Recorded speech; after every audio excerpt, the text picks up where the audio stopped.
Vikramshila IAS coaching institute 14 बीघा ऋषिकेश भारत का भूगोल कर रहे थे हम लोग। आज नया चैप्टर है हमारा परिवहन, ट्रांसपोर्ट्स। बहुत बहुत इंपॉर्टेंट, खासकर रेलवे जोन्स पूछता है क्वेश्चन। ठीक है, तो पहले ट्रांसपोर्ट कर लेते हैं। किसी देश की परिवहन व्यवस्था आर्थिक ढांचे रूपी शरीर की स्नायु प्रणाली होती। जैसे हमारे शरीर में विभिन्न प्रकार की धमनियां, विभिन्न प्रकार की क्या शिराएं काम कर रही हैं ब्लड लाने और ले जाने का। जिसका ब्लड सर्कुलेशन सही, समझ लो वो व्यक्ति स्वस्थ। जितना आप ब्लड को दौड़ाओगे अपने शरीर में, जितना ब्लड दौड़ेगा उतने स्वस्थ रहोगे, है ना। जैसे वॉक कर रहे हो आप, वॉक करने से क्या होगा, ब्लड घूमेगा तो ऑक्सीजन क्या होगी, हर एक ऊतक तक क्या होगी, पहुंचेगी। और आप क्या कर रखे हो, पड़े हुए हो, सो रखे हो, है ना, तो क्या होगा, बीमारियां, क्योंकि ऑक्सीजन नहीं पहुंचेगी। यानी टिश्यूज तक, ऊतकों तक जितनी ऑक्सीजन हम पहुंचाएंगे उतना क्या होगा शरीर। और अच्छा, शरीर में अगर कहीं पर ब्लॉक आ गया तो, अगर ब्लॉक आ गया तो, ब्लॉकेज समझते हो, ब्लड में थक्के बन जाते हैं, कई बार ब्लॉकेज आ जाता है तो क्या होता है, पैरालिटिक अटैक, पैरालिसिस हो जाता है, होता है। तो जैसे जैसे शरीर पैरालाइज होता है, वैसे ही कोई भी देश और उसकी आर्थिकी, अगर उसकी परिवहन व्यवस्था ठीक नहीं है तो वो लकवा मार जाता है उस देश की आर्थिकी। और हमारे देश में आपने देखा होगा कि जाम की समस्या बहुत बड़ी है। जाम मतलब ब्लॉकेज, ब्लॉकेज मतलब लकवा। तो हमारी आर्थिकी पे क्या लगता है, आपको नहीं पता चलता। आप कहीं जा रहे हैं, माना अब आपने एक योजना सुनी होगी कि जितने भी रेलवे क्रॉसिंग वाली जो रोड्स थी, जहां से रेल की पटरी जाती थी, उसके ऊपर से फ्लाईओवर बना दिए गए। क्यों बनाए गए, इतना पैसा क्यों खर्च किया? क्योंकि आप जब वो रेलवे क्रॉसिंग पर खड़े होते थे, माना आप स्कूटी में हो तो आप खड़े हो तो आपने स्टार्ट करी रखी है, दौड़ लग रही है, एक्सीडेंट भी हो रहे हैं, साथ में आप तेल भी फूक रहे हो, पोल्यूशन भी हो रहा है, एनवायरनमेंट भी खराब हो रहा है, तेल भी फूक रहा है। जितनी देर में आपने वहां पहुंचना था, आपको 15 मिनट वहीं पर क्या हो गए, खड़े खड़े स्कूटी स्टार्ट किए हुए, कार स्टार्ट किए हुए, एसी भी चला रखा आपने कार में, समझ रहे हो। तो उसका भार किस पर पड़ रहा है, देश पर पड़ रहा है। सबसे बड़ी जो है आयात की, वो क्या है, पेट्रोलियम है, क्या है। तो अगर ये जाम से निजात मिल जाए और लगातार जैसे सर्कुलेशन, मतलब जो परिवहन है वो सही हो, कि हम 2 घंटे में दिल्ली पहुंच गए जी। अब हम 2 घंटे में दिल्ली पहुंचे और हम 9 घंटे में दिल्ली पहुंचे, तो यार 2 घंटे में जब मैं पहुंचूंगा तो वो 7 घंटे में विकासात्मक, मतलब अपने कुछ कार्य में करूंगा ना, यूज करूंगा। अब पता लगा 1 दिन तो जाने में लग गया, 1 दिन आने में लग गया, और जो काम करना था उसके लिए समय ही नहीं मिला। नहीं आया समझ में? समझ में आ रहा है? तो किसी भी देश की परिवहन व्यवस्था आर्थिक ढांचे रूपी शरीर की स्नायु प्रणाली होती है। यह देश के दूरस्थ और एकांत भागों को जोड़ती है, मनुष्यों तथा पदार्थों के स्थानांतरण में सहायक होती है, संसाधनों की उपादेयता में वृद्धि करती है, औद्योगिकरण तथा नगरीकरण की प्रक्रिया को गति प्रदान करती है, मूल्यों में समता बनाए रखने में सहायता करती है, क्रांतिक समय तथा प्राकृतिक आपदाओं के समय आवश्यकता की आपूर्ति करती है, राष्ट्रीय एकता अखंडता को संबल प्रदान करती है। अब एक एग्जांपल दे रहा हूं मैं। पहले रोड प्रणाली बहुत खराब थी उत्तराखंड में, नई सरकार आई, ऑल वेदर रोड का प्रोजेक्ट चला, ऑल वेदर रोड से बद्रीनाथ जाना आसान हो गया। पहले 2 दिन लगते थे भाई बद्रीनाथ जाने में, कितने, जोशीमठ में भी रात को पहुंचते थे, हॉल्ट करना पड़ता था तो अगले दिन। आज तो आप इस समय चल लो बद्रीनाथ, अभी शाम को पहुंच जाओगे। केदारनाथ, समझ में आ रहा है? तो मनी का सर्कुलेशन, दक्षिण भारत का मनी कहां जा रहा है, उत्तराखंड में आ रहा है। वो कहां पर खर्च कर रहा है, वहां पर खर्च कर रहा है। नहीं आया समझ में? तो जितना मनी का सर्कुलेशन होगा उतना अच्छा माना जाता है। जैसे सब लोगों ने गांव छोड़ दिए, क्यों छोड़े, क्योंकि गांव जाने के लिए पूरा दिन चाहिए। माना मैं अपने गांव जाता हूं तो अब तो खैर कम समय में पहुंच जाते हैं, लेकिन एक टाइम ऐसा था, मेरे से पुरानी जो पीढ़ी थी, पूरा 1 दिन लगता था, 1 दिन से भी ज्यादा लगता था, पैदल भी चलना पड़ता था। अब गांव गांव में रोड पहुंच गई, अभी भी टाइम लग रहा है, 1 दिन जाने में लगता है पूरा, माना। अब वहां के खेत क्या पड़े हुए, बंजर पड़े हुए। अब कर्णप्रयाग रेलवे का प्रोजेक्ट शुरू हो गया, 2 घंटे, 1.5 घंटे में आप रुद्रप्रयाग पहुंच जाओगे। कहां? 1.5 घंटे में आप रुद्रप्रयाग पहुंच जाओगे। तो यार संडे के दिन में हम जाएंगे, 1.5 घंटे ट्रेन में बैठेंगे, उसके बाद वहां से जो ट्रांसपोर्ट होता है उसको पकड़कर अपने गांव जाएंगे, जो खेत बंजर पड़े हुए उसको खोदेंगे, कुछ ना कुछ करेंगे, और शाम तक फिर 1.5 घंटे में क्या वापस। नहीं आया समझ में? तो हर मतलब परिवहन का, उसको सबसे पहले उसका महत्व को समझो कि परिवहन क्यों जरूरी है। तो जो जो बोला उसने, जो जो मैं बता रहा हूं आपको, वो चीज जब आप मेंस में लिखते हो कि क्या करता है परिवहन, तो परिवहन क्या करता है, देश के दूरस्थ और एकांत भागों को जोड़ता है, मनुष्यों तथा पदार्थों के स्थानांतरण में सहायक होता है। मनुष्यों, एक जमाना था जब उत्तराखंड में व्यापार करते थे लोग बकरों में नमक जाता था, यहां से क्या जाता था, नमक। सड़कें थी नहीं, नमक जाता था, नमक जरूरी होता, बाकी लोग अपने आप उगाते थे, दाल वाल जो चावल वगैरह, खोदा झंगोरा जो भी उगाना हो उगाते थे। भाई आज आपको मैगी का पैकेट हर जगह दिखेगा। मैं एक बात की बात कर रहा हूँ, और भी चीजें होंगी, पर मैं एक एग्जाम्पल दे रहा हूँ कि गांव जो अंतिम छोर होगा वहां पे भी आपको मैगी मिल जाएगी। क्या खाना है बच्चों ने, मैगी खाएंगे जी हम तो। क्या पीना जी, सूप पीना, मिल जाएगा वहां पे। मनुष्य तथा पदार्थों के स्थानांतरण में सहायक होती है, संसाधनों की उपादेयता में वृद्धि करती है, औद्योगिकरण तथा नगरीकरण की प्रक्रिया को गति प्रदान करती है। अब माना मेरे उत्तराखंड में माल्टा होता है, उसकी कोई वैल्यू नहीं थी, लेकिन क्या हुआ, जब परिवहन के साधन आए तो लोगों ने स्क्वैश और जूस बनाना शुरू किया। बुरांस का कोई वैल्यू नहीं थी, कौन लेके आता वहां से नीचे तक। आज क्या, जगह जगह पर जो युवा है नए, उन्होंने क्या किए हैं, बड़ा अच्छा स्क्वैश और जूस बनाते हैं। फिर उसके बाद क्योंकि लोग जा रहे हैं तो जगह जगह पर आपको दुकानें मिलेंगी, माल्टे का जूस, बुरांस का जूस लिखा हुआ है, हार्ट के लिए अच्छा होता है। समझ में आ रहा है? खड़पतिया एक जगह पड़ती है, बड़ा इंटीरियर माना जाता था पहले उस जगह को, खड़पतिया का जूस बड़ा फेमस है। नहीं आया समझ में? तो आज खड़पतिया के जूस की बड़ी मांग है। खड़पतिया एक जगह पड़ती है, आपका जो नागनाथ पोखरी वाली रोड है, उसमें बहुत आगे जाके एक जगह पड़ती है, वहां पर 2-3 सेंटर्स खुले हुए हैं, बड़ा अच्छा जूस है ना। तो उससे क्या हो रहा है, उससे लोगों को रोजगार भी मिल रहा है, उस माल्टे की वैल्यू भी बढ़ गई। पहले वो माल्टे 5 पैसे का एक जाता था, आज उसको नहीं बेचते हैं, वो उसका जूस बनाकर बेचते हैं। हाँ जी, बिल्कुल बिल्कुल। मधमहेश्वर की यात्रा देख लीजिए आप, है ना, भगवान शिव के नाभि भाग की पूजा होती है जहाँ। तो औद्योगिकरण, नगरीकरण। अब उद्योग में ये नहीं कह रहा कि बहुत हैवी इंडस्ट्री लग जाएगी, लेकिन यार इस प्रकार के तो उद्योग लग सकते हैं। रिंगाल कितनी बढ़िया चीज है, आप हॉटपॉट में रखते हो खाना। हमें याद है कि हम पहले रिंगाल की टोकरी में रखते थे रोटी को। रिंगाल प्राकृतिक चीज है, उसमें आप रोटी रखेंगे, ठीक है, गर्म नहीं रहेगी, लेकिन आपको वो जो आपके खून में प्लास्टिक चला गया वो भी नहीं जाएगा, हॉटपॉट वाला। या जो टिफिन हैं या जो जो भी चीजें हैं, तो रिंगाल की चीजों पर रखिए, रिंगाल की चीजों पर सामान रखिए, तो रिंगाल जब बनेगा तो नीचे आएगा बिकने के लिए। कब आएगा? जब आपके पास ट्रांसपोर्ट होगा। औद्योगिकरण तथा नगरीकरण की प्रक्रिया को गति प्रदान करते हैं, मूल्यों में समता बनाए रखने में सहायता करते हैं। मूल्यों में समता कब बनेगी? अब आप, कई लोग यात्री आते हैं, बोलते हैं कि जी यहाँ जी केदारनाथ में चाय जी 20 रुपए की दे रहे हैं। अरे भैया 20 रुपए की इसलिए दे रहे, या 30-50 रुपए की भी दे रहे तो सस्ती दे रहे। आपको क्यों दे रहे? खच्चर में जाता है सब कुछ ऊपर, खच्चर की कॉस्ट होती है।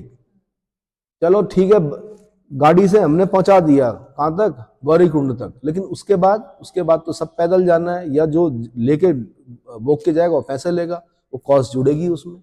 चीनी जाएगी खच्चर में जाएगी, चाय पत्ती जाएगी खच्चर में जाएगी, दूध जाएगा खच्चर में जाएगा, हर एक चीज जो आपके रहने की, बेडशीट से लेके, बेड से लेके, हर एक चीज किसमें जाएगी? ढुलान लगता है उसमें। लेकिन अगर रोड पहुंच जाए तो वैसे तो नहीं जाना चाहिए, पैदल यात्रा ठीक रहती है, पर अगर रोड पहुंच जाए तो सब चीज आसान हो जाएगी। समझ में आ गया?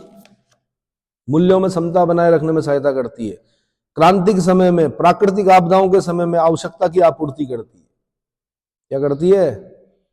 अभी जरूरत है एक और रोड बनाने की, सिंगल रोड से काम नहीं चलेगा, नदी के दोनों तरफ रोड होनी चाहिए। माना इस तरफ बंद हो गया तो उस तरफ से आया जा सके, कुछ इस प्रकार का व्यवस्था करनी होगी। जब केदार आपदा आई तो सबसे बड़ी समस्या यही थी कि सारे पुल टूट चुके, मतलब जगह बंद हो गई थी सारी। तब काम आई हमारी कौन सी, टिहरी डैम वाली जो रोड है आपकी, तिलवाड़ा वाली, वो काम आई, वहां से हुई फिर पूरी सप्लाई। और गुप्त काशी से वो ऊपर होते हुए जो रोड थी वो काम आई। नहीं आया समझ में? तो ये चीज है। क्रांतिक समय तथा प्राकृतिक आपदाओं के समय आवश्यकता की आपूर्ति करती है, राष्ट्रीय एकता एवं अखंडता को संबल प्रदान करती है। वर्तमान प्रणाली में परिवहन के अनेक साधन जैसे सड़क, रेल, तटवर्ती नौ संचालन, वायु परिवहन ये शामिल हैं। परिवहन प्रणाली के कुल मार्गों का लगभग 83% सड़कें हैं, सड़कों से होता है, 9% रेलों से होता है, 6% वायु मार्ग से होता है, 2% जल मार्ग से होता है। अभी वायु मार्ग खाली 6% ही है, ये धीरे धीरे बढ़ना है, ये मान के चलें। जैसे जैसे देश विकसित होगा वायु मार्ग बढ़ेंगे, वायु सेवाएं बढ़ेंगी। बहुत साल पहले जहाज में जब कोई आदमी आके बैठता था तो चर्चाएं होती थी पूरे मोहल्ले में, क्या कि जहाज में आया है। आज क्या है, उड़े देश का आम नागरिक, हर एक व्यक्ति क्या है, जिसको भी सुनो किस में जा रहा है, जहाज में जा रहा है। हमारी ऋषिकेश से रोडवेज पहले जॉली ग्रांट एयरपोर्ट में जाती, फिर वहां से लेके और छोड़ के आती है यात्रियों को, ये पता है। कुछ बसों का जाना जरूरी है, उनका रूट तय कर रखा है वहां पर, ताकि क्या हो, यानी आदमी बस से जा रहा है वहां तक। उसके बाद क्या, पंजाब में पूरा गांव आता था जब जहाज में आता था कोई लेने के लिए और छोड़ने के लिए। और पुरानी पिक्चरों में भी देखा होगा आपने, चश्मा, काला चश्मा पहन के, तख्ती लगा के, यहाँ भी कनाडा जा रहा है, मुंडा कहाँ जा रहा है जी, कनाडा। समझ में आया। आज कोई वैल्यू नहीं है उस चीज की, आज सब लोग क्या बुक करा रहे हैं ओला और अपने आप जा रहे हैं, जहाज में उड़ रहे हैं। अभी लेकिन 6% है, ये थोड़ा दुर्भाग्य है। 9% रेल है, ये भी पब्लिक ट्रांसपोर्ट ज्यादा होना चाहिए। सड़कों पर अगर ज्यादा वाहन दौड़ेंगे तो पोल्यूशन होगा, दुर्घटनाओं की संख्या क्या होती है, बढ़ती है, जाम लगता है। पब्लिक ट्रांसपोर्ट होगा तो क्या होगा, पब्लिक ट्रांसपोर्ट को बहुत अच्छा करना पड़ेगा अगर देश को विकसित करना है, ठीक है। यूरोपीय देश हैं, कारें हैं सबके पास, लेकिन लोग पब्लिक ट्रांसपोर्ट यूज कर रहे हैं। अब साइकिल का प्रचलन बढ़ा है, फ्रांस में लोग साइकिल पर जब जाते हैं, अगर आप साइकिल पे आओगे ना इंस्टीट्यूट, तो सब देखेंगे कि अरे साइकिल पे क्यों जा रहे हैं भाई, इनकी आर्थिक स्थिति खराब हो गई क्या। लेकिन वहां पर रिस्पेक्ट दी जाती है, वहां पर जो रास्ते बनाए गए हैं वो उसी प्रकार के बनाए गए, साइकिल के लिए अलग बनाया गया है। रिस्पेक्ट दी जाती है कि ये व्यक्ति क्या कर रहा है, देश के लिए, अपनी पृथ्वी के लिए, अपने एनवायरमेंट के लिए क्या कर रहा है, साइकिल से चल रहा है, अपने स्वास्थ्य को सुधार रहा है। और यहां पर बताओ कि साइकिल में जाता है कि रिश्ता ही नहीं होगा आपका, क्या नहीं होगा, साइकिल से घूमता रहता है। समझ में आया क्या बताना चाह रहा हूं मैं। तो पब्लिक ट्रांसपोर्ट जब होगा तो उसका यूज करेंगे लोग। पब्लिक ट्रांसपोर्ट सस्ता भी होता है और अच्छा भी होता है। तो 9% रेल है, 83% सड़कें हैं। सड़कें ठीक है हो, लेकिन साथ में रेलों का भी विकास होना जरूरी है। वायु मार्ग का 2% जल मार्ग।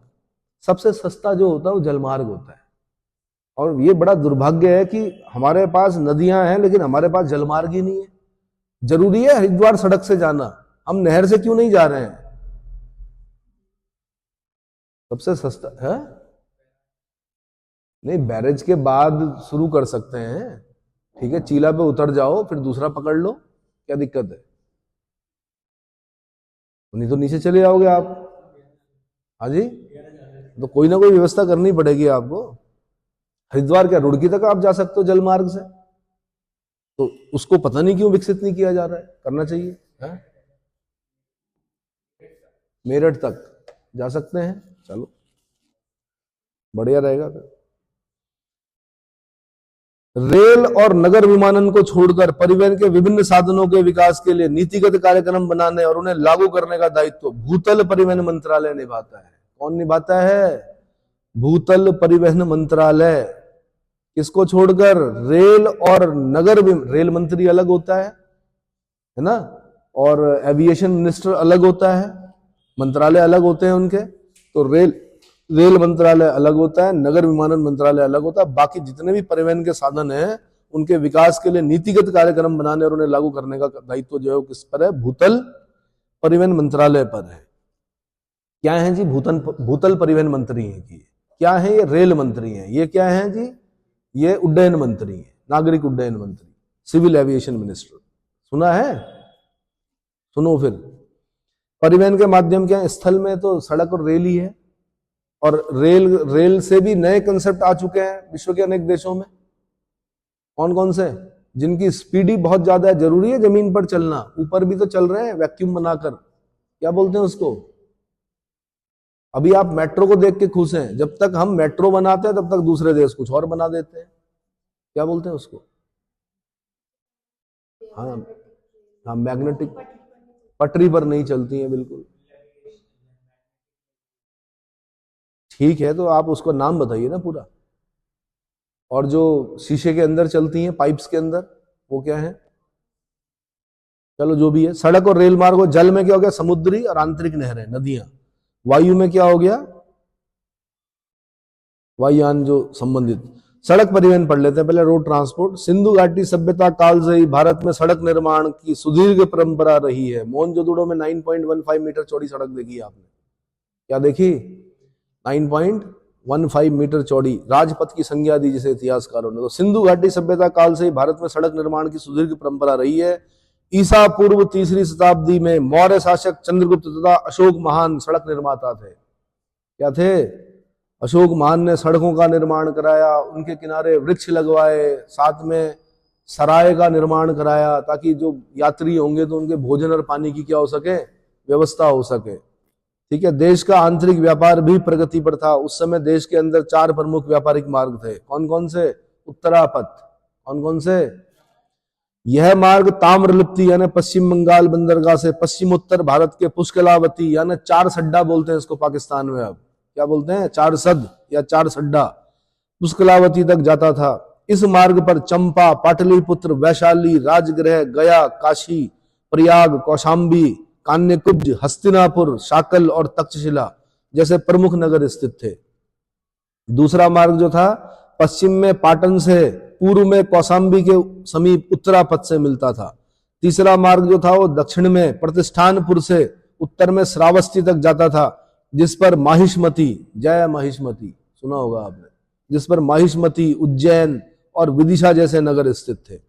चौथा प्रसिद्ध व्यापारिक मार्ग भृगुकच्छ, भड़ौच, बेरी गाजा। भृगुकच्छ को ही क्या बोलते हैं? भड़ौच बोलते हैं आज, और इसको यूनानियों ने क्या कहा? बेरी गाजा से लेकर मथुरा तक जाता था।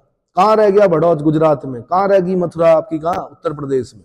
वहां से वहां तक जाता था, जिसके रास्ते में उज्जैन पड़ता था, क्षिप्रा नदी के किनारे। छिपरा के किनारे कौन? उज्जैन, महाकालेश्वर टेम्पल। इस प्रकार उत्तरापथ तथा दक्षिणापथ के भूभाग व्यापारिक मार्गों द्वारा परस्पर संयुक्त कर दिए गए थे। इसके अलावा एक और सुप्रसिद्ध व्यापारिक मार्ग था जिसको रेशम मार्ग बोलते थे। क्या बोलते थे? सिल्क रूट, रेशम मार्ग। यह मार्ग चीन से भारत, ईरान और पश्चिम एशिया तक जाता था। चीन ने किसी को नहीं बताया रेशम बनता कैसे। चीन से रेशम पहले भारत आता था, भारत से फिर कहा जाता था? ईरान, और फिर पश्चिम एशिया। समझ में आया? मध्य युग में शेरशाह सूरी तथा मुगल सम्राटों ने भी सड़कों के निर्माण में गहरी रुचि ली। शेरशाह सूरी की पता है आपको? Grand trunk road, GT road जिसको बोलते हैं, है ना। आधुनिक युग में ब्रिटिश शासकों और विशेषकर लॉर्ड डलहौजी द्वारा सड़कों के निर्माण एवं विकास पर विशेष ध्यान दिया गया। डलहौजी के समय में पहली रेलगाड़ी भी चली। डलहौजी के समय में सड़कों का भी विकास किया गया। पहली रेल डलहौजी ने चलाई, डलहौजी के समय में चली, पर सर्वाधिक रेल मार्ग जो बने वो लॉर्ड कर्जन के समय में बने। ये ध्यान रखना, एक बार क्वेश्चन पूछा उन्होंने, सबसे ज्यादा रेल मार्ग किसके समय बने? कर्जन के समय में। पर डलहौजी ने सड़कों के निर्माण और विकास पर भी विशेष ध्यान दिया। स्वतंत्रता के उपरांत देश में सड़कों की कुल लंबाई 3.99 लाख किलोमीटर, 1951 का आंकड़ा है ये। कितनी? 3.99 लाख किलोमीटर थी खाली। वर्तमान में हमारा देश यूएसए के बाद विश्व की दूसरी सबसे बड़ी सड़क प्रणाली वाला देश है। यूएसए के बाद अगर किसी देश में सबसे ज्यादा सड़कें हैं तो कौन सा देश है? भारत। और भारत में भी कैसे आया? अटल जी का समय था, अटल बिहारी वाजपेयी जी का समय। सड़क जोड़ो क्या गांव तक पहुंचाई उन्होंने सड़कें, क्या कराई। और उस समय आपके परिवहन मंत्रालय किसके पास था? मेजर जनरल भुवनचंद खजूरी जी के पास था। पहली बार हमने देखा था बद्रीनाथ की रोड को इतना सुंदर होते हुए। उन्होंने कहा नीचे से काम शुरू नहीं होगा, सरकारें बदल जाती हैं, काम वहीं रुक जाता। उन्होंने कहा ऊपर से होगा काम शुरू। बद्रीनाथ से करवाया उन्होंने, और यकीन मानिए सुबह 5 बजे बैठे हम लोग और शाम 5 बजे तक बद्रीनाथ में थे, रुकते रखते जिसे बोलते हैं। पहली बार हमने पहाड़ की सड़कों को इतना सुंदर देखा था। ठीक है, तब हमें ये नहीं पता था कि इससे भी सुंदर बनेंगी सड़कें। कौन सी? All weather road. चलो तो 3.99 लाख किलोमीटर थी खाली। वर्तमान में हमारा देश यूएसए के बाद विश्व की दूसरी सबसे बड़ी सड़क प्रणाली वाला देश है। 25 मई 2022 को प्रकाशित basic road statistic of India 2018-19 के अनुसार मार्च 2019 तक देश में कुल सड़कों की लंबाई लगभग 63.31 लाख किलोमीटर थी। 60 लाख किलोमीटर लंबी सड़कें बना दी इस दौरान हमने। कितनी? 60 लाख, क्योंकि उस समय 3.99 लाख थी खाली। सड़क परिवहन और राजमार्ग मंत्रालय ने वर्ष 2021-22 की वार्षिक रिपोर्ट के अनुसार भारत में कुल सड़कों की लंबाई 63.72 लाख किलोमीटर है। 1943 की नागपुर योजना के अनुसार भारत की सड़कों को 4 वर्गों में विभक्त किया गया था। एक राष्ट्रीय राजमार्ग जिसको बोलते हैं नेशनल हाईवे, नागपुर योजना है ये, नागपुर योजना के तहत पढ़ते हैं इसको हम, 1943 की थी नागपुर योजना। एक हो गया राष्ट्रीय राजमार्ग नेशनल हाईवे, एक हो गया राज्य राजमार्ग स्टेट हाईवे, एक हो गया जिला सड़कें डिस्ट्रिक्ट रोड्स, एक हो गया ग्रामीण सड़कें यानी विलेज रोड्स। 31 मार्च 2019 तक जो विभिन्न श्रेणियों की सड़कें थी उनकी लंबाई बता रहा हूं मैं। राष्ट्रीय राजमार्ग जो था उसका कुल सड़कों में जो हिस्सा है वो आज भी 2.09% है। कितना? 2.0 यानी नेशनल हाईवे सिर्फ 2.09% है अभी भी, जबकि लंबाई कितनी है? 1,32,499 किलोमीटर पूरे देश में। राज्य राजमार्ग जो हैं वो 2.84% है इनका हिस्सा पूरी सड़कों में, जितनी भी हमने पढ़ी सड़कें। कितना? 2.84%। जिला सड़कें जो हैं वो 9.68% है। जिला सड़कें कितनी है? ग्रामीण सड़कें 71.42%। ये बड़ी बात है, ग्रामों का देश है भारत, गांव को जोड़ा गया। 71.42% सड़कें जो हैं वो कौन सी हैं? ग्रामीण सड़कें का हैं। शहरी सड़कें जो है 8.55% है खाली। कितनी? 8 और परियोजना सड़कें जो हैं वो 5.42%। 5. ठीक है। अब तो आपका मेरे ख्याल से इधर से भी वो एक बन रहा है, कहां से, वो जो रेलवे क्रॉसिंग है, क्या नाम है वहां का? गडकरी जी आए थे शायद, वो मिल गया उसको, है श्यामपुर फाटक से और कहां तक? तपोवन तक। तपोवन तक फ्लाईओवर बनेंगे। जैसे आज हरिद्वार जाने में आनंद आ रहा है ना आपको, भाई एक जमाना था हरिद्वार जाने में बड़ी दिक्कत होती थी, आज आप देख रहे हैं फ्लाईओवर पहुंच जा रहे हैं आप, पता ही नहीं चल रहा। ऐसे ही आपका अब श्यामपुर फाटक से लेकर और तपोवन तक क्या बन रहा है, ये जो जाम से निजात दिलाने का एक बहुत बढ़िया प्रोजेक्ट आने वाला है। तो जल्दी आप लोग क्या समृद्ध होने वाले हो? क्या होने वाले हो? समृद्धि आने वाली है। प्रॉस्पेरस उत्तराखंड। चलो, तो राष्ट्रीय राजमार्गों, पहले राष्ट्रीय राजमार्ग बता रहा हूं, नेशनल हाईवे। राष्ट्रीय राजमार्गों के निर्माण तथा रखरखाव की जिम्मेदारी भारत सरकार की है। इसका नियंत्रण केंद्रीय लोक निर्माण विभाग CPWD, public work department, central public work department PWD, CPWD द्वारा किया जाता है। देश में कुल 599 राष्ट्रीय राजमार्ग हैं। कितने? राष्ट्रीय राजमार्गों की कुल लंबाई 31 मार्च 2019 की स्थिति के अनुसार 1,32,499 किलोमीटर थी, जो सड़कों की कुल लंबाई का 2.09% थी, जबकि इनके द्वारा देश के कुल सड़क यातायात का 40% संपन्न किया जाता है। भले ही 2.09% हो नेशनल हाईवे, लेकिन पूरे देश का जो यातायात होता है उसका 40% इन्हीं सड़कों से होकर गुजरता है।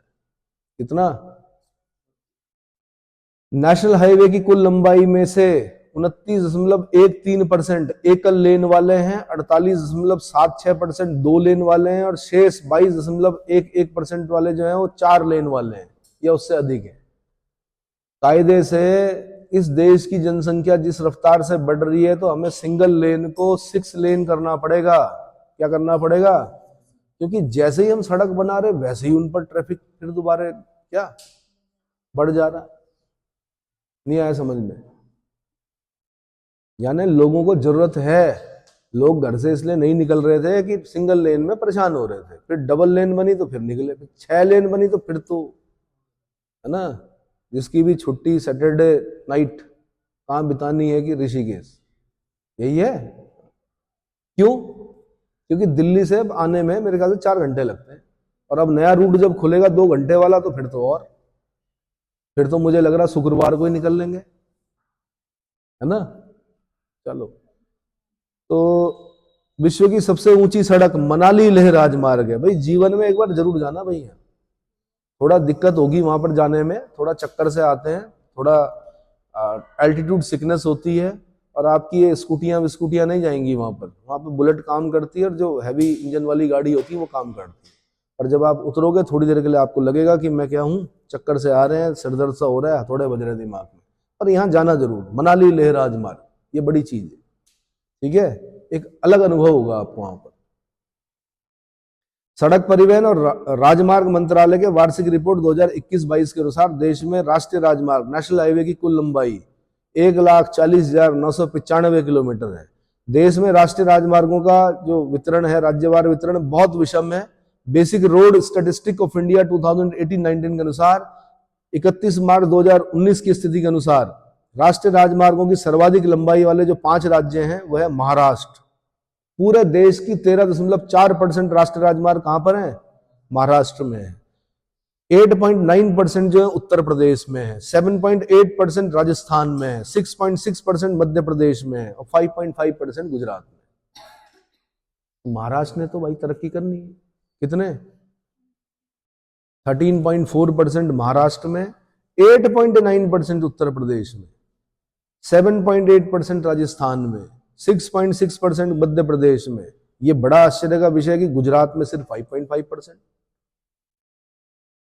हाँ जी, अब आप बोलेंगे कि ऐसा क्यों? क्योंकि वहां के जो स्टेट हाईवे है ना, वो कई राज्यों के नेशनल हाईवे से भी सुंदर है। जो स्टेट हाईवे हैं वो नेशनल हाईवे से भी क्या है? आप ये बोलोगे ना यार यहाँ गुजरात में 5.5% पार्शलिटी जैसा शब्द बोलेंगे आपकी, तो 5.5% तो है, लेकिन मैंने कहा इनके स्टेट हाईवे जो है बहुत सुंदर है, इनके गुजरात वालों, ठीक है। और हमारे तो अभी बन ही रहे हैं, और हम तो आपको पता है इको सेंसिटिव जोन में है, और हम क्योंकि हिमालयी क्षेत्र में हैं तो हमारे हाईवे तो बन चुके हैं, लेकिन अभी स्लाइडिंग चल रही है। बरसात जैसे ही होती है तो ऑल वेदर रोड तो है उसका नाम, और अभी ऑल वेदर हुई नहीं है वो, है ना। थोड़ा दिक्कत है अभी, खतरा। ठीक है जी, तो प्रमुख राष्ट्रीय राजमार्ग बता रहा हूं मैं, नेशनल हाईवे कौन कौन से हैं? तो बहुत सारे हैं भाई। तो इसमें पहले मोटा मोटा बता देते हैं। तो देश का सबसे लंबा राजमार्ग जो है वो NH-27 है। कौन सा? NH-27 कौन सा है भाई? पोरबंदर सिलचर राष्ट्रीय राजमार्ग, पोरबंदर सिलचर राष्ट्रीय राजमार्ग, पोरबंदर गुजरात से होते हुए उदयपुर जाता है। ये चित्तौड़गढ़, कोटा राजस्थान, शिवपुरी गंज मध्य प्रदेश, फिर झांसी, कानपुर, लखनऊ, फैजाबाद, गोरखपुर उत्तर प्रदेश से होता हुआ, गोपालगंज, मुजफ्फरनगर, दरभंगा, पूर्णिया बिहार होता हुआ, इस्लामपुर, सिलीगुड़ी, जलपाईगुड़ी, सोनपुर पश्चिम बंगाल होता हुआ, दिसपुर और सिलचर असम तक जाता है। कहां से कहां तक जाता है? देश का दूसरा सबसे लंबा राष्ट्रीय राजमार्ग बन गया नेशनल हाईवे 44। कभी ये कुछ समय पहले नंबर 1 पर था, अब क्या हो गया? दूसरे नंबर का सबसे लंबा राष्ट्रीय राजमार्ग, दूसरे नंबर का बोल रहा हूं, नेशनल हाईवे नंबर 44। तो पहले नंबर का कौन? NH-27। मैंने बता दिया कहां से कहां जाता है। ऐसा भी क्वेश्चन पूछता है कि नेशनल हाईवे नंबर 27 पर कौन सा शहर नहीं है, या कौन कौन से हैं? तो भैया पहले मैप में ही घूम लो, जब पैसे होंगे तब गाड़ी में घूम लेना। फिलहाल मैप में घूमो। कहां से जाओगे आप? पोरबंदर में बैठोगे, पोरबंदर महात्मा गांधी है ना गुजरात में, वहां से आप उदयपुर आओगे झीलों की नगरी में, फिर चित्तौड़गढ़ आओगे, जिसको देखने के लिए कवि की आंखें भी क्या रहती हैं? प्यासी रहती हैं। ना जाना मुझे मथुरा, ना जाना काशी, कुछ ऐसा करके कविता है ना। चित्तौड़ देखने को प्यासी, चित्तौड़गढ़। फिर जाएंगे आप कोटा, IITians का जो फैक्ट्री है, कोटा फैक्ट्री, कोटा राजस्थान। फिर जाओगे आप शिवपुरी मध्य प्रदेश में, फिर जाओगे आप गंज मध्य प्रदेश में, फिर जाओगे आप झांसी की रानी, फिर आओगे आप कानपुर, लाल इमली का कपड़ा, है ना। फिर आओगे आपका लखनऊ, नवाबों की नगरी, है ना। इसके किनारे, गोमती नदी के किनारे। फिर आओगे फैजाबाद, जिस डिस्ट्रिक्ट में कभी अयोध्या पड़ता था, आज तो अलग हो गया, लेकिन कभी फैजाबाद। फिर उसके बाद आओगे गोरखपुर। गोरखपुर मतलब पहले तो गुरु गोरखनाथ की भूमि बोलते थे, आजकल बोल रहे हैं बाबा जी की नगरी। कौन बाबा जी? बुलडोजर बाबा, योगी आदित्यनाथ जी। हाँ जी, अच्छा, ऐसा कुछ नहीं है। गोरखपुर हो गया, उसके बाद गोपालगंज हो गया, उसके बाद मुजफ्फरनगर हो गया, दरभंगा हो गया, पूर्णिया, ये बिहार में पड़ते हैं। फिर इस्लामपुर, फिर सिलीगुड़ी, फिर जलपाईगुड़ी। सिलीगुड़ी कॉरिडोर सुना है ना आपने? वहां से होते हुए जलपाईगुड़ी, सोनपुर पश्चिम बंगाल में, फिर दिसपुर और सिलचर असम में। ये सबसे लंबा नेशनल हाईवे है, देश के कुल 7 राज्यों से जाता है। गुजरात, राजस्थान, मध्य प्रदेश, उत्तर प्रदेश, बिहार, पश्चिम बंगाल और असम। इसकी जो लंबाई है वो 4112.62 किलोमीटर है। कितनी? अब किसी जमाने में तो हमने नेशनल हाईवे नंबर 7 पढ़ा सबसे लंबा, अब थोड़े, अब सबसे लंबा नेशनल हाईवे नंबर 27, अब उसके बाद 44। अभी कुछ साल पहले हम 44 को नंबर 1 पर पढ़ रहे थे। अब किस पे पढ़ना हमने? नंबर 2 पर। तो नेशनल हाईवे नंबर 44 जो श्रीनगर से कन्याकुमारी जाता है। कहां से कहां? श्रीनगर से बैठोगे आप, जम्मू आओगे, बनिहाल, हाँ, बनिहाल दर्रे होते हुए पठानकोट, जलंधर, लुधियाना, ये पंजाब में पड़ते हैं, पठानकोट, जलंधर, लुधियाना। फिर आप आओगे अंबाला, करनाल, पानीपत, ये हरियाणा में पड़ता है। अंबाला, करनाल और पानीपत हरियाणा। फिर दिल्ली, मथुरा, आगरा, झांसी, ललितपुर, ये मथुरा, आगरा, झांसी, ललितपुर, ये उत्तर प्रदेश में पड़ गए। फिर धौलपुर, राजस्थान होते हुए, फिर ग्वालियर, दतिया, मध्य प्रदेश होते हुए, फिर नागपुर, महाराष्ट्र होते हुए, फिर हैदराबाद, तेलंगाना होते हुए, फिर कुर्नूल, अनंतपुर, आंध्र प्रदेश होते हुए, बंगलुरु, कर्नाटक होते हुए, कन्याकुमारी, तमिलनाडु होते हुए पहुंचोगे कहां आप? कन्याकुमारी। आप पहुंचोगे तमिलनाडु में, कन्याकुमारी, केप कोमोरिन। संभव नहीं है भाई वो जो लिखा है ना? तो यहां तक पहुंचोगे आप। इतना समझ में आ गया? ये जो पुराने थे वो नेशनल हाईवे नंबर 7 था, 26 था, 75 था, 3 था, 2 था, 1 था, 1A था। एक जमाने में आईएएस में क्वेश्चन पूछा, जम्मू जाने के लिए कौन सा राजमार्ग होता था? 1A होता था कभी। नेशनल हाईवे नंबर 1 और 1A ये कहां जाते थे? JNK में जाते थे, पंजाब से। लेकिन आज उन सबको मिलाकर 44 बना दिया गया है ना? और देश के 13 राज्यों से जाता है भाई ये नेशनल हाईवे नंबर 44। कितने? जो पहले नंबर का है वो 7 राज्यों से जाता है, ये 13 राज्यों से जाता है। जम्मू कश्मीर से जाता है, यूनियन टेरिटरी, पंजाब से, हरियाणा से, Delhi union territory NCR, Uttar Pradesh, Rajasthan, Madhya Pradesh, Maharashtra, Telangana, Andhra Pradesh, Karnataka, Tamil Nadu, है ना? और थोड़ा सा इसका पार्ट शायद हिमाचल में भी जाता है। 3717.64 किलोमीटर लंबाई है इसकी। कितनी? 3717.64 किलोमीटर। अब सबसे छोटा राष्ट्रीय राजमार्ग कौन सा है? तो मेची पुल, national highway number 327B, national highway number 327B, Mechi पुल, पश्चिम बंगाल से भारत नेपाल सीमा तक। पश्चिम बंगाल में है, ये देश का सबसे छोटा नेशनल हाईवे है, 1.20 किलोमीटर है खाली। मेची पुल पश्चिम बंगाल से भारत नेपाल सीमा तक। समझ में आ गया? ठीक है, तो भाई आपने ऐसे पढ़ने हैं ये सारे, तो ये तो बहुत सारे हो जाएंगे। तो आपने पूरा देखना है कि जहां जहां आपके रिश्तेदार रहते हैं, माना आपके रिश्तेदार कहाँ रहते हैं? हाँ जी,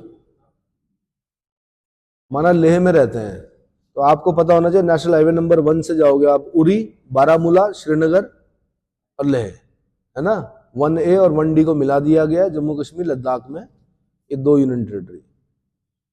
या कोई रिश्तेदार आपके कहाँ रहते हैं? हाँ जी, हिमाचल में रहते हैं, माना शिव किला में। तो फिरोजपुर, मोगा, जगराव, लुधियाना, खरड़ पंजाब में, चंडीगढ़, कालका हरियाणा होते हुए, सोलन, शिमला, थियोग, नरकंडा, रामपुर, चीनी, शिव किला, नेशनल हाईवे नंबर 5। इस हाईवे पे मैं जा रखा हूं इसलिए मैं बता रहा हूं आपको। हाँ जी, खरड़, मोगा सारा जा रखा हूं, लुधियाना, जगराव, फिरोजपुर, चंडीगढ़, कालका, है ना, सोलन, उससे पहले नाहन नहीं आया इसमें। सोलन सीधे निकलेगा। अच्छा, कालका से सोलन बस जाती है मेरे ख्याल से, पहले नाहन जाती फिर वापस आके फिर सोलन वाली रोड पकड़। ठीक है, सोलन, शिमला, थियोग, नरकंडा, रामपुर, चिनी, शिवकला। ये समझ में आ गया आपको? ऐसे पढ़ना है आपने। क्लियर हो गया? कालिम्पोंग अगर आपको जाना है, वेस्ट बंगाल में हिल स्टेशन है बड़ा सुंदर, तो नेशनल हाईवे नंबर 10 पकड़ना पड़ेगा आपको। सिलीगुड़ी पश्चिम बंगाल में बैठोगे, फिर सिवोक और कालिम्पोंग, गंगटोक, सिक्किम तक। तो सिक्किम जाने के लिए नेशनल हाईवे नंबर 10 पकड़ना पड़ेगा। ठीक है, क्लियर हुआ भाई? ठीक है, अब है राज्य राजमार्ग के बारे में बता रहा हूं मैं। तो राज्य राजमार्गों के निर्माण तथा रखरखाव का दायित्व राज्य लोक निर्माण विभाग पीडब्ल्यूडी का होता है। राज्य मार्ग राज्य के सभी जिला मुख्यालयों को राजधानी से जोड़ती है। 2018-19 के राज्य राजमार्गों की कुल लंबाई 1,79,535 किलोमीटर थी। देश के कुल राज्य राजमार्गों में सर्वाधिक मार्ग धारक 5 राज्य जो हैं वो कौन कौन से हैं? सबसे ज्यादा महाराष्ट्र, नेशनल हाईवे भी महाराष्ट्र और राज्य राजमार्ग भी महाराष्ट्र। दूसरे नंबर पे कर्नाटक। महाराष्ट्र में कुल राज्य राजमार्गों का 17% है, 17.83%। 17.83%।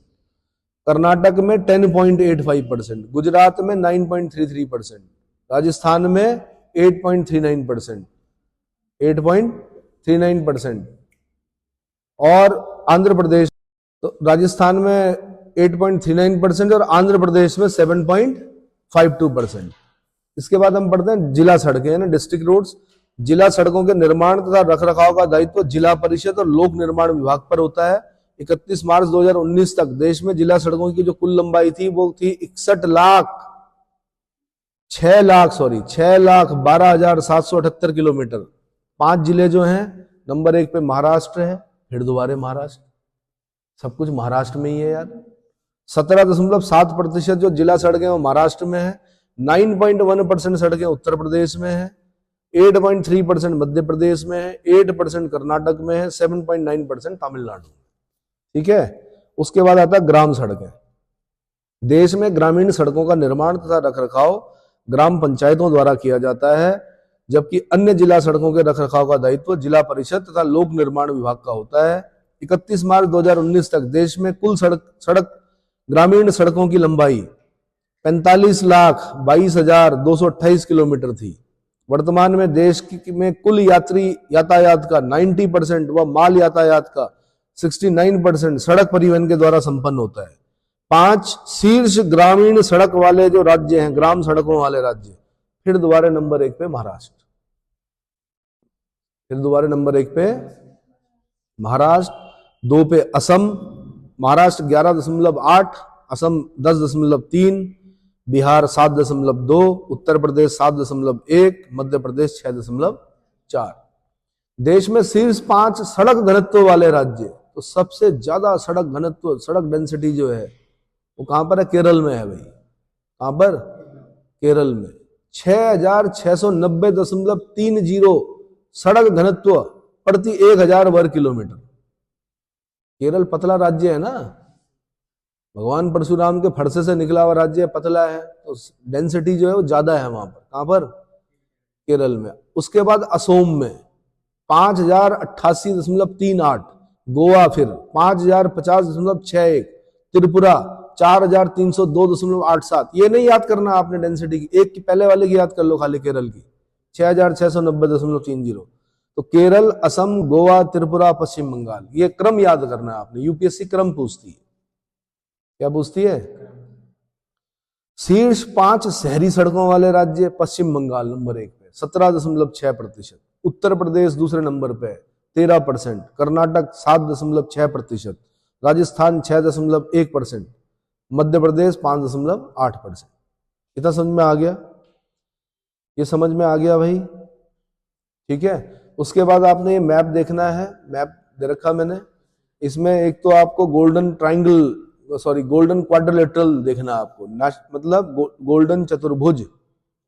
National highway 48 national highway 48 GQ।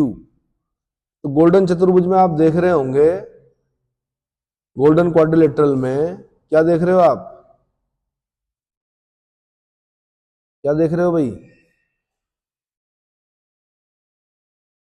एक आपने देखना है ईस्ट वेस्ट कॉरिडोर, पूर्व पश्चिम गलियारा, नेशनल हाईवे 27। एक देखना आपने उत्तर दक्षिण गलियारा, नेशनल हाईवे नंबर 44। तो 27 आपको दिख रहा होगा सिलिंग से और पोरबंदर तक, सिलचर से भी आगे बढ़ गया है, सिलिंग तक आ गया है, सिलिंग से लेकर पोरबंदर तक। नॉर्थ साउथ कॉरिडोर आपको दिख रहा होगा श्रीनगर से कन्याकुमारी तक, दिख रहा है। और गोल्डन क्वाड्रिलेटरल आपको दिख रहा होगा दिल्ली, बंबई, कलकत्ता, मद्रास को मिलाने वाली जो कॉरिडोर है, ये दिख रहा है। हाँ जी, ये समझ में आ रहा है। ईस्ट वेस्ट कॉरिडोर तो समझ में आ गया आपको, नॉर्थ साउथ कॉरिडोर भी समझ में आ गया। गोल्डन क्वाड्रिलेटरल आप दिल्ली, बंबई, कलकत्ता, मद्रास को मिला दो, दिल्ली, बंबई, कलकत्ता और मद्रास को मिला दो तो गोल्डन क्वाड्रिलेटरल, मद्रास मतलब चेन्नई है, तो गोल्डन क्वाड्रिलेटरल बन जाएगा आपका। इतना समझ में आ गया। अब हमने करना है सीमा सड़क संगठन। क्या करना है? Border road organisation, BRO। 1960 में सीमा सड़क संगठन की स्थापना की गई। इसका उद्देश्य सीमावर्ती क्षेत्रों में सड़कों का निर्माण को बढ़ावा देना था। इस संगठन ने basic road statistic of India 2016-17 के अनुसार 31 मार्च 2017 तक 19,672 किलोमीटर लंबी सड़कों का निर्माण किया था। यह सीमांत क्षेत्रों में 25,500 किलोमीटर लंबी सड़कों का भी रखरखाव करता है।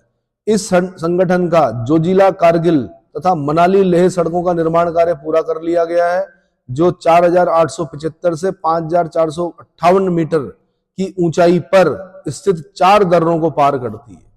इतना टफ काम करना भाई, बहुत सड़क बनाना एक अलग काम है, लेकिन BRO को सैल्यूट है, बॉर्डर रोड ऑर्गेनाइजेशन को। कहाँ, किस हाइट पर काम करते हैं वो? 4,875 से 5,458 मीटर की हाइट पर सड़क बनाना, दर्रों को पार करवाना, है ना। इस संगठन पर पठानकोट, जम्मू, श्रीनगर, उरी राष्ट्रीय राजमार्ग के रखरखाव का भी दायित्व सौंपा गया है। सीमा सड़क संगठन ने अब एयरफील्ड्स, भवनों तथा स्थायी पुलों के निर्माण भी प्रारंभ कर दिए हैं। 2001 में सीमा सड़क संगठन ने तामू कालेम्यो कलेवा मार्ग, म्यांमार का भी निर्माण पूरा किया। तामू कालेम्यो कलेवा मार्ग, ये म्यांमार में पड़ता है, बर्मा में। इस संगठन की एक विशिष्ट उपलब्धि भारत बांग्लादेश सीमा पर कंटीली बाड़ लगाना और 910 किलोमीटर लंबी सड़क बनाना भी है। ये भी बनाया है इन्होंने। कंटीली तार लगाना, बाड़ लगाना भी किसका काम है? सीमा सड़क संगठन। सीमा सड़क संगठन निम्नलिखित निर्माण कार्यों में कुछ को पूरा कर लिया है और कुछ में संलग्न है। जैसे प्रोजेक्ट हीरक, डायमंड, हीरक मतलब डायमंड। इसके अंतर्गत महाराष्ट्र राज्य में नक्सल प्रभावित जिले यानी गढ़चिरौलिया तथा भंडारा में सड़कों का निर्माण। प्रोजेक्ट दंतक के अंतर्गत भूटान में एक विशाल सड़क अवसंरचना का निर्माण। प्रोजेक्ट बीकन के अंतर्गत मदरवा में सैनिक छावनियों के लिए आंतरिक सड़कों एवं पहुंच मार्गों का निर्माण तथा नागालैंड, असम, त्रिपुरा, मणिपुर के कुछ पिछड़े जिलों में सड़क निर्माण परियोजनाएं। सड़क निर्माण परियोजनाएं समझ में आ गया? ठीक। फिर एक्सप्रेस राजमार्ग के बारे में बता रहा हूं मैं। एक्सप्रेस हाईवे क्या होते हैं? ये बहुत लेन वाले पक्के सड़क मार्ग होते हैं जो सामान तथा ट्रैफिक का तीव्र गति से स्थानांतरण करते हैं। मुंबई में पश्चिम तथा पूर्वी एक्सप्रेस राजमार्ग, कोलकाता दमदम एयरपोर्ट राजमार्ग, सुकिंदा पारादीप पत्तन राजमार्ग, दुर्गापुर कोलकाता राजमार्ग, ये कुछ महत्वपूर्ण एक्सप्रेस राजमार्ग, एक्सप्रेसवे राजमार्ग। इतना समझ में आ गया? इसके बाद का जो है वो अगले लेक्चर में बताऊंगा मैं। पहले इतना क्या करना है, आपने रिवाइज करना है, इसको ढंग से पढ़िएगा। रेल मार्ग कराने हैं, वायु मार्ग कराने हैं,